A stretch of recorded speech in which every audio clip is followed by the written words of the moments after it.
Hi అండి, సికింద్రాబాద్లో నా షాప్ ఉంది. శ్రీరామ్ గోల్డ్ వర్క్స్ నా షాప్ పేరు. మనకు కస్టమర్ వచ్చేసి యూట్యూబ్లో చూశారు. నా యూట్యూబ్లో చూసి ఆర్డర్ ఇచ్చారు. రెడీలో దొరికింది మన దగ్గర. రెడీలో దొరికితే ఇప్పుడే డబ్బులు ఇచ్చేసి తీసుకొని వెళ్తున్నారు. ఎక్కడి నుంచి వచ్చారు సార్ మీరు? మంగళాడ్ దూల్పేట్ నుంచి వచ్చింది. ఎలా ఉంది అది? మా ప్రోడక్ట్ ఎట్లా ఉందండి? డిజైన్, క్వాలిటీ, అథెంటిసిటీ నాకు నచ్చింది, అందుకోసం వచ్చిన. వేస్టేజ్ అసలు నైకే బరాబర్ మే. బస్ thank you.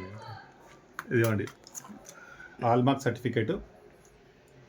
Certificate plus product 916 22 carat అండి. ఎక్కడైనా చెక్ చేయించుకోమని కూడా నేను చెప్పాను కస్టమర్కి. జస్ట్ నా యూట్యూబ్ ఛానల్ చూసి వచ్చారు.